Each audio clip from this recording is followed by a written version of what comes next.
What I'm about to share with you happened to two different people in two different cities on two different nights. But here's what will make your blood run cold. They all experienced the exact same thing, down to the last terrifying detail. By the end of this video, you'll understand why these people have never spoken publicly about what happened to them, why they changed their names, moved to different states, and why they still sleep with the lights on. The first person thought they were losing their mind, but the second person discovered the truth. And that truth is more horrifying than anything they could have imagined. Before we begin, I need to warn you. If you're alone right now, you might want to call someone. Because after hearing these stories, you'll never feel safe being alone again. Let's start with Jessica, or at least, that's what I'm calling her now. Jessica was 24 years old when this happened. She'd been substitute teaching for about 6 months, taking whatever assignments she could get. The pay wasn't great, but she loved working with kids, and she was hoping to land a full-time position somewhere. On a cold Tuesday in February, Jessica got a call at 6 a.m. Lincoln Elementary needed a substitute for their third-grade class. The regular teacher, Mrs. Henderson, had called in sick with the flu.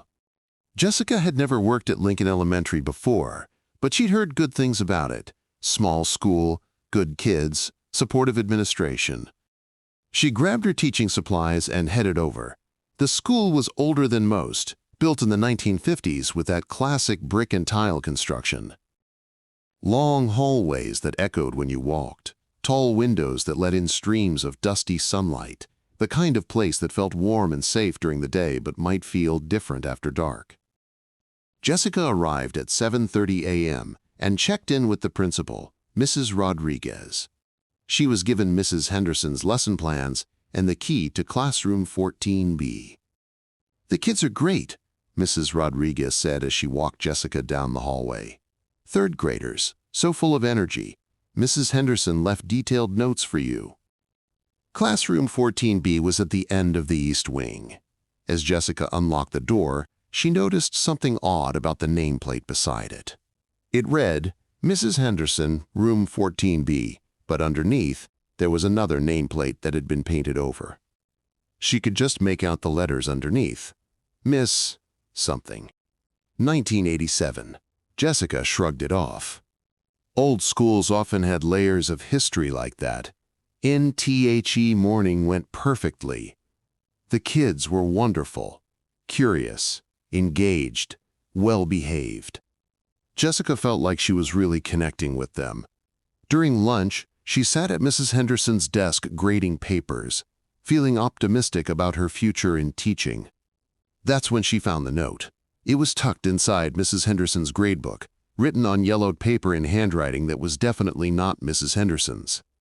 The ink looked old, faded, like it had been written decades ago.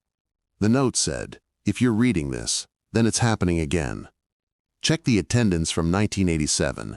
Ask them about Miss Patterson. And whatever you do, don't stay after dark." Jessica stared at the note, her hands trembling slightly. This had to be some kind of joke. Maybe Mrs. Henderson had found an old note from a previous teacher and kept it as a curiosity. But something about the handwriting looked familiar. The afternoon classes went well, but Jessica couldn't shake the feeling that something was off. The kids seemed more subdued, glancing toward the back corner of the classroom where there was an empty desk. "Why is that desk empty?" Jessica asked during a quiet moment. A little girl named Emma raised her hand. "That's where Annie sits." "Annie?" The children looked at each other with that expression kids get when adults ask about something obvious. "Annie Patterson," said a boy named Marcus. "She's been in our class all year." Jessica checked the attendance sheet. There was no Annie Patterson listed. She counted the desks. 23 students on the roster, 24 desks in the room. "Kids, there's no Annie Patterson on my list." The children looked confused. Emma spoke up again, but she was here this morning. She always sits in the back. She has brown hair, and she wears that blue dress with the white collar. Jessica felt a chill run down her spine. She'd been watching the class all day. There had been 23 students. She was sure of it. During the final period, Jessica decided to investigate. While the kids worked on their math worksheets, she walked to the back corner and examined the empty desk. There were pencil marks on it, worn smooth by years of use. Carved into the wood, barely visible, were the letters AP 1987. Annie Patterson, 1987. Jessica's heart started racing. She pulled out her phone and quickly searched Lincoln Elementary, Annie Patterson, 1987. What she found made her blood run cold. According to a newspaper article from March 1987, Annie Patterson was an 8-year-old student at Lincoln Elementary who had gone missing on a Tuesday afternoon. She'd been seen leaving her classroom, room 14B, after school, but never made it home. Her body was found 3 days later in the woods behind the school. The article mentioned that Annie's teacher, Miss Sarah Patterson, Annie's aunt, had been devastated by the loss. Miss Patterson had quit teaching immediately after Annie's death and moved away from town. Jessica read the article twice, her hands shaking. Then she noticed something that made her stomach drop. The handwriting in the note. It matched the signature at the bottom of a sympathy card shown in one of the newspaper photos. Miss Sarah Patterson's signature. Jessica looked up at the clock. 3:15 p.m. School had ended 15 minutes ago, but she'd been so engrossed in her research that she hadn't noticed the kids leaving. Wait. Jessica looked around the classroom. All 23 students were gone, but there was someone still sitting in the back corner, a little girl with brown hair, wearing a blue dress with a white collar. Annie, Jessica whispered. The little girl looked up and smiled. You found the note. You're not real. You can't be real. Annie tilted her head. I'm as real as you are. I've been coming to school every day since 1987. Waiting. Waiting for what? For someone to believe me. To help me. Jessica wanted to run, but something about the little girl's sad eyes kept her frozen in place. Help you with what? Miss Patterson. My Aunt Sarah. She left something for me. Something important. But she hid it because she was scared.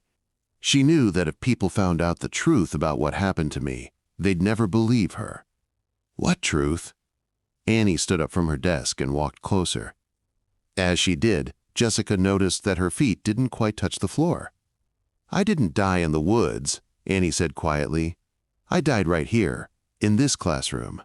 And the person who killed me, they're still here, still at this school. Jessica's breath caught in her throat. That's impossible. This happened in 1987. Anyone who was here then would be old, but not gone. They're still here, Jessica. They've been watching, waiting, making sure no one ever finds out what really happened. Annie pointed to Mrs. Henderson's desk. Check the bottom drawer. Miss Patterson left proof. She knew someday someone would come looking. With trembling hands, Jessica opened the bottom drawer of the desk. It was mostly empty, except for a small metal box pushed all the way to the back. Inside the box was a tape recorder, the old kind from the 1980s, and a cassette tape labeled The Truth SP 1987. Jessica looked back at Annie, but the little girl was fading, becoming translucent. Play it, Annie whispered. But not here. Take it somewhere safe. And Jessica, don't trust anyone at this school until you know the truth. Annie disappeared completely. Jessica grabbed the tape recorder and the cassette, shoved them in her bag, and ran from the classroom. She didn't stop running until she reached her car. As she drove away, Jessica glanced in her rearview mirror at Lincoln Elementary. In the window of classroom 14B, she could see a figure watching her leave. But it wasn't Annie. It was an adult. Someone who was very much alive.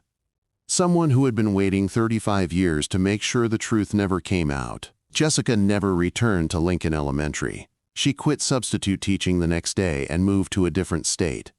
But she still has that cassette tape. And what she heard on it. Well, that's a story for another time. The second story takes place exactly 847 miles away from Lincoln Elementary, in a completely different state. The person who experienced it had never heard of Annie Patterson or Jessica, the substitute teacher. His name was David, and he worked as a night janitor at Riverside Community College. David had been doing custodial work for about 15 years. It wasn't glamorous. But it paid the bills, and he liked the solitude of working at night when the building was empty. Riverside Community College was a modern facility, built in the late 1990s.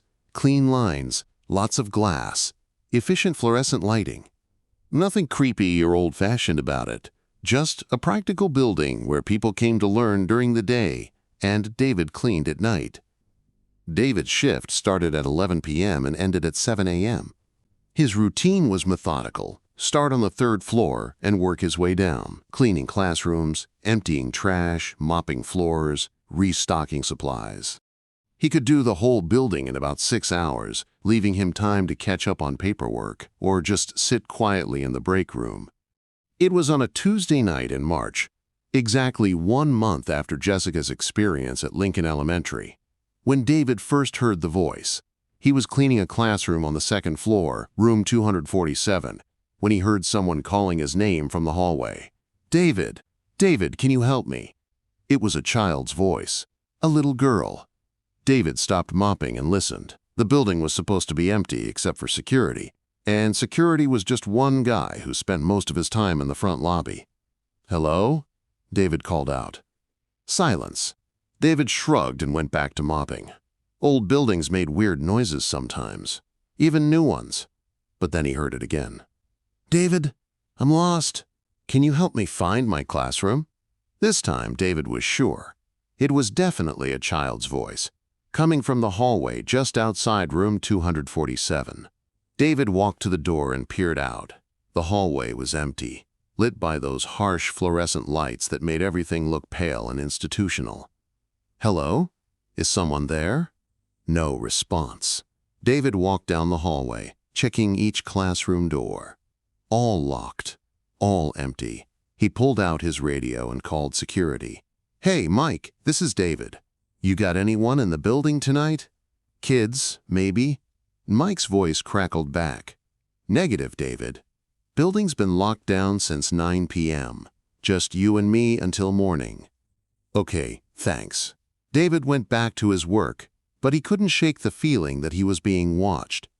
Every few minutes, he'd glance up from his cleaning, expecting to see someone in the doorway. Around 2 a.m., David was working on the first floor when he heard footsteps above him. Small footsteps, like a child walking down the second-floor hallway. David grabbed his keys and headed upstairs. The second floor was dark except for the emergency lighting. David flipped on the main lights and walked down the hallway, his footsteps echoing, when he saw her. At the far end of the hallway, standing in front of room 247, was a little girl. She had brown hair and was wearing a blue dress with a white collar. "Excuse me," David called out as he walked toward her. "Sweetheart, you're not supposed to be here. How did you get in?" The little girl turned around. She had a sad, sweet face and dark eyes that seemed much older than her years. "I'm looking for my classroom," she said. "I can't find my teacher." David's heart went out to her. She seemed so lost and confused. "What's your teacher's name, honey?" "Miss Patterson. She teaches 3rd grade." David frowned. "Sweetheart, this is a college. We don't have 3rd grade classes here." The little girl tilted her head, looking puzzled. "But this is my school. I come here every day. What's your name?" Annie Patterson." David felt a strange chill, but he pushed it aside. The important thing was helping this lost child. "Annie, I'm going to call security, okay?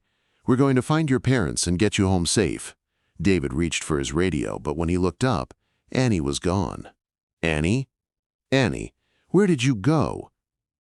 David ran down the hallway, checking every classroom door. All still locked. All still empty. "Annie!" His voice echoed in the empty building.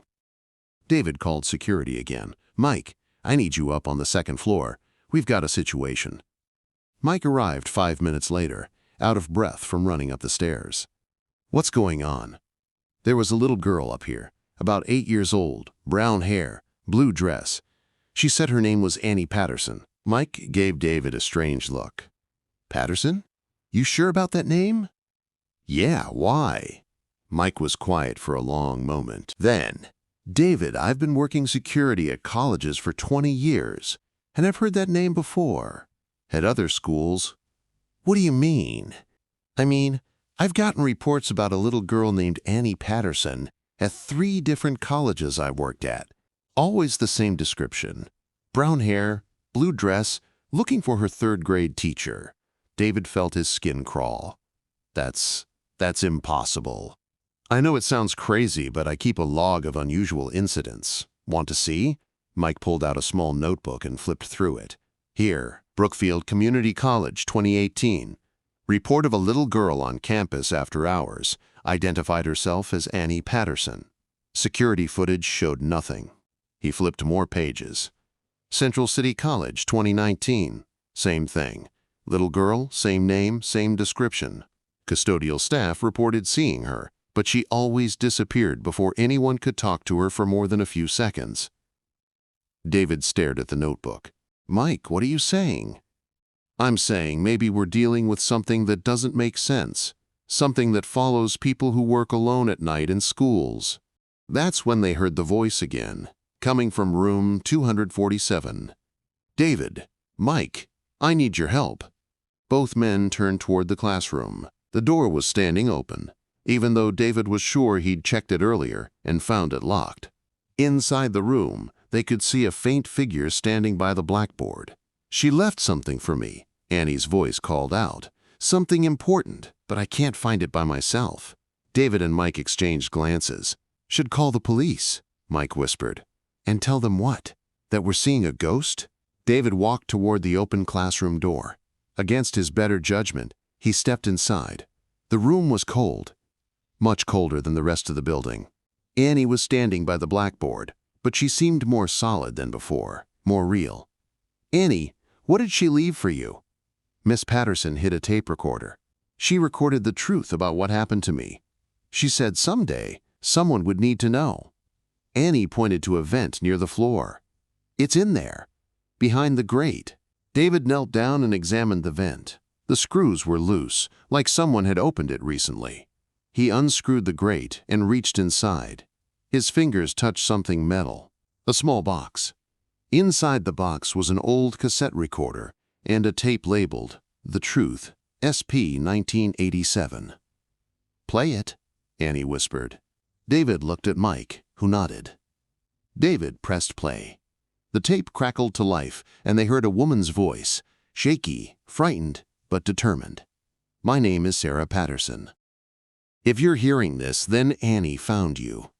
Annie is my niece. She was murdered in March of 1987, and I know who did it. But I can't prove it, and no one will believe me. The person who killed her, they're still out there. Still working in schools, still round children. The tape paused, then continued. I've been leaving these recordings in different places, hoping someday someone will find them and put the pieces together. The killer follows a pattern. They work at educational institutions. They target anyone who gets too close to the truth. And they're protected by someone in authority, someone who helps cover up what they do. David's hands were shaking. Annie appears to people who work alone in schools at night because she knows they'll listen. She knows they'll believe what they see. She's trying to warn them, to protect them. The tape continued. If you're hearing this, you're in danger. The killer knows. Annie is trying to expose them. They've been watching for signs, reports of strange sightings, people asking questions, anyone who might be getting close to the truth. David looked at Annie, who was starting to fade again. The killer is at your school right now, the tape said. They've been waiting, watching, making sure no one discovers what really happened in 1987. The tape ended. David and Mike stood in silence for a moment. Then they heard footsteps in the hallway, slow, adult footsteps, getting closer. Mike grabbed his radio, but it was dead, no static, no response. Just silence. We need to get out of here, David whispered. But when they turned toward the door, someone was standing in the doorway, someone they recognized, someone who had been working at the college for years, someone they'd trusted. David never finished his shift that night. He and Mike left the building immediately and called the police from Mike's car. But when the police arrived, they found no evidence of anyone else being in the building. The tape recorder was gone. David quit his job the next morning and moved to a different state, but he still wakes up sometimes, hearing Annie's voice calling his name. And he knows that somewhere out there, the killer is still working, still watching, still waiting. If you want to continue the series of Annie, then let us know in the comment sections, and don't forget to subscribe our channel. Sweet dreams.